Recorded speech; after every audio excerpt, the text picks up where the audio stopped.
Hello everyone, this is कनिष्यन। Alpha plus classes में आपका हार्दिक स्वागत है। अगर आपने चैनल को सब्सक्राइब नहीं किया है तो चैनल को सब्सक्राइब करें और बेल आइकन को प्रेस करें ताकि आप हमारे लेटेस्ट वीडियो को देख सकें। स्टार्ट करते हैं। Exercise 8.2 question number 2। इसमें कहा है कि ABCD एक समचतुर्भुज है जिसमें PQRS भुजाओं AB BC CD और DA के क्रमशः मध्य बिंदु हैं। अब ये दर्शाना है कि चतुर्भुज PQRS जो कि मध्य बिंदु से बना निर्मित चतुर्भुज है PQRS एक आयत है। ये आपको यहाँ पे सिद्ध करना है। तो अब इसके लिए हम क्या करेंगे, सबसे पहले दिया है लिख लेते हैं कि ABCD एक समचतुर्भुज है जिसमें PQRS भुजाओं AB BC CD और DA के मध्य बिंदु हैं। ये लिख लीजिए। साथ ही साथ सिद्ध करना है PQRS एक आयत है। ये सिद्ध करने में लिख लेते हैं, फिर करते हैं प्रमाण। अब यहाँ पे क्या करते हैं हम सबसे पहले AC विकर्ण है जिसके कारण त्रिभुज ADC जो है एक निर्मित हुआ है। तो सबसे पहले हमने क्या करा, यहां से वही मध्य बिंदु पर में लगाएंगे जैसे पहले क्वेश्चन में लगाई है, और फिर उसके बाद जो है यहां से पर में लगाने के बाद हम यहां पे क्या करेंगे, PQRS को हम समांतर चतुर्भुज सिद्ध कर लेंगे। तो पहले हम इतना काम करते हैं। तो देखिए, सबसे पहले त्रिभुज ADC में क्या है कि SR जो होगी, पहले बता देते हैं कि AD व CD के मध्य बिंदु क्रमशः S व R हैं। अतः मध्य बिंदु पर में से SR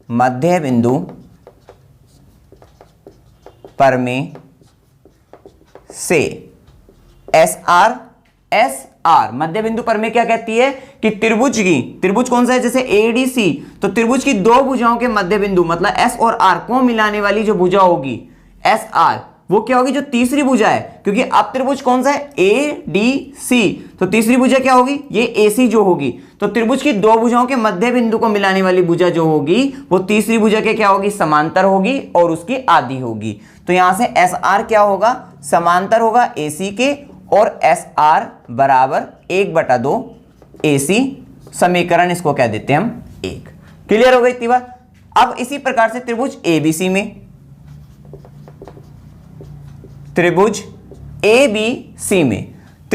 में क्या करेंगे, AB व BC, भाई ABC, तो AB और BC के मध्य बिंदु क्या है, P व Q है। AB व भुजा BC के मध्य बिंदु P और Q है। यहां पे क्रमशः और लिख देंगे क्योंकि AB का क्या है, P है और BC का Q है। तो फिर से पुनः मध्य बिंदु पर में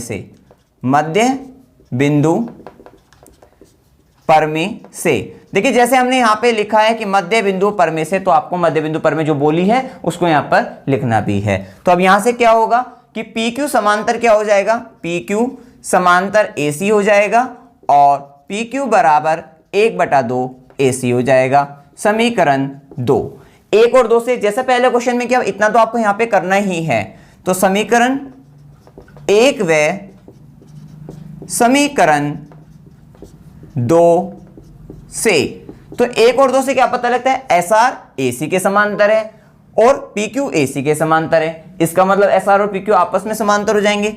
SR समांतर हो जाएगा PQ के। अब SR हाफ AC है और इसी तरह से PQ भी 1/2 AC की आधी है। तो इसी कारण क्या कह देंगे, SR बराबर क्या हो गया, PQ।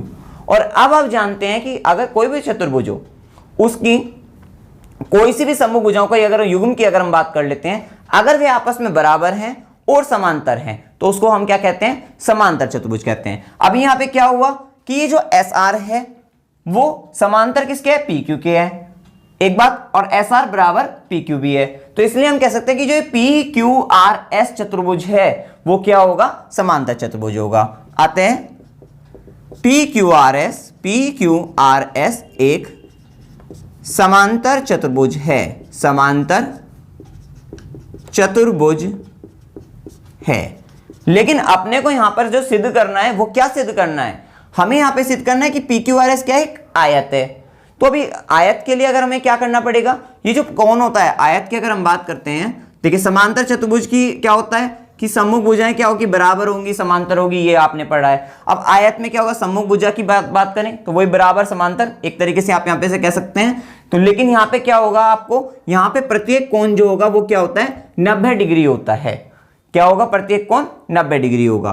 तो ये कोण भी आपको सिद्ध करना होगा। अभी क्या है, यहाँ पर जो है समांतर चतुर्भुज में सम्मुख भुजाएं जो है बराबर हो गई है, मतलब आपकी, आप यहाँ पे कह सकते हैं, क्योंकि ये अगर पी क्यू आर एस एक समांतर चतुर्भुज है तो आप कह सकते हैं कि भाई पी क्यू बराबर एस आर, जो कि हमने अभी बताया ही है, साथ ही साथ पी एस बराबर क्यू आर के। तो ये तो हो गया, लेकिन प्रत्येक कोण 90 डिग्री, अर्थात अब हम ये वाला कोण जो है 90 डिग्री सिद्ध कर देंगे जो है। अगर हमने ये सिद्ध कर दिया तो ये पी क्यू आर एस क्या होगा, आयत सिद्ध हो जाएगा। अब इसके लिए हम क्या करते हैं, देखिए सबसे पहले आप एक बात जानते हैं कि ये जो ए बी सी डी ये क्या है, एक समचतुर्भुज है।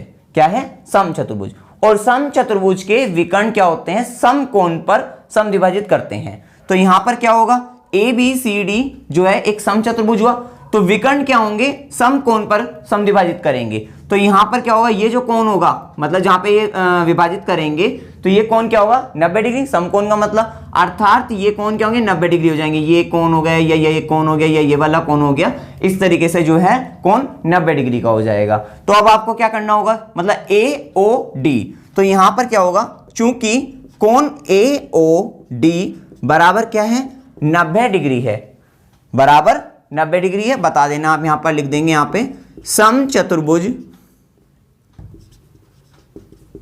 के विकर्ण समकोण पर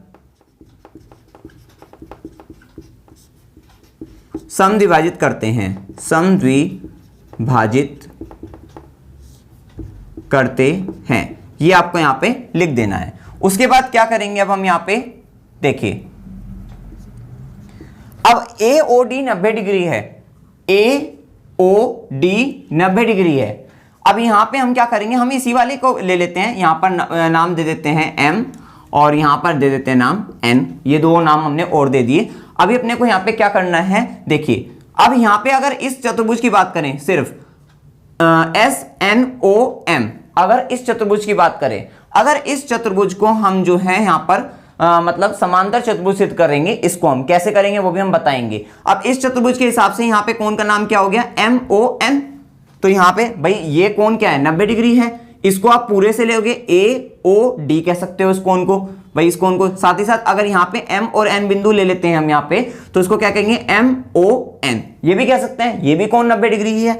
तो यहाँ पे हम कह सकते हैं, इसीलिए कोण एम ओ एन बराबर 90 डिग्री, इसको इतना लिख लेते हैं। अभी अपने को यहाँ पे क्या करना है, इसको मतलब एस एन ओ एम जो चतुर्भुज हमने बताया, इसको समांतर चतुर्भुज सिद्ध करना है। कैसे करना है ये देखिए, देखिए अब आप यहाँ पे जानते हैं क्या कि जो एस आर है, ये जो एस आर है वो समांतर किसके है, एसी के।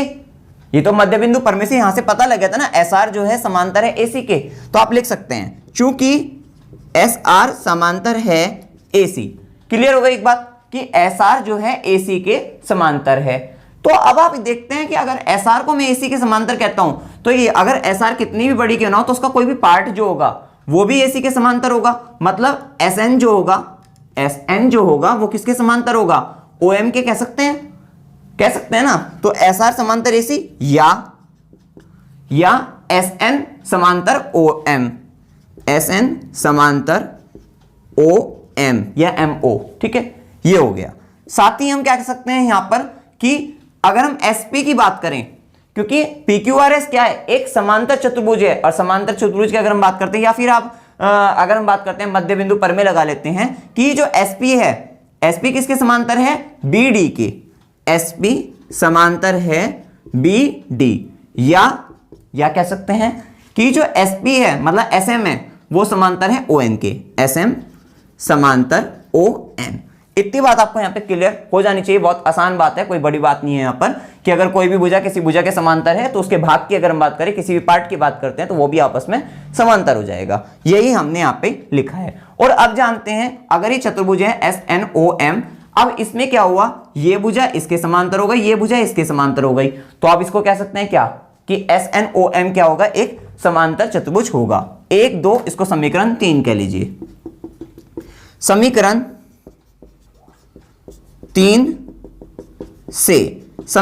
से हम क्या कह सकते हैं कि SNOM एक समांतर चतुर्भुज है, समांतर चतुर्भुज है। अब आप जानते हैं कि समांतर चतुर्भुज के सम्मुख कोण बराबर होते हैं।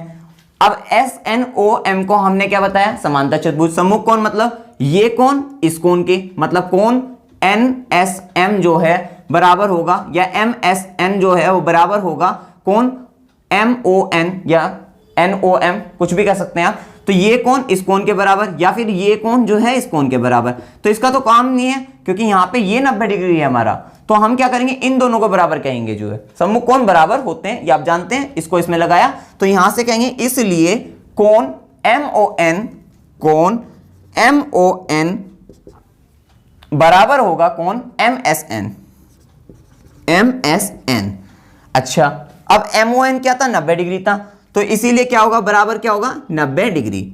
इसलिए कोण MSN बराबर आ गया आपका 90 डिग्री। तो अब आप क्या कह सकते हैं, जब MSN 90 डिग्री है, ये कोण 90 डिग्री आ गया आपका, MSN 90 डिग्री है। इसी प्रकार से आप यहां पे कह सकते हैं कि PQRS के जो है प्रत्येक कोण 90 डिग्री हो गया। अब यहां पे भुजाएं भी बराबर हो गई थी, आमने सामने की अगर हम बात करते हैं, भुजाएं भी बराबर हो गई थी और प्रत्येक कोण 90 डिग्री भी आ गया। तो यहां से हम कह सकते हैं इसीलिए PQRS एक आयत है, क्योंकि समांतर चतुर्भुज तो हमने पहले ही बता दिया था। PQRS को मतलब आमने सामने की भुजा तो पहले भी बराबर हो गई थी, प्रत्येक कोण 90 डिग्री सिद्ध करना था। तो यहां से कोण MSN 90 डिग्री आ गया है, जिसके कारण कहते हैं इसलिए PQRS क्या है, एक आयत है। यही आपको सिद्ध करना था कि PQRS एक आयत है। इति सिद्धम। इसमें आपको कोई भी डाउट हो आप कमेंट सेक्शन में पूछ सकते हैं। वीडियो अगर आपको अच्छा लगे वीडियो को लाइक कीजिए, शेयर कीजिए और चैनल को सब्सक्राइब कीजिए। Thank you very much.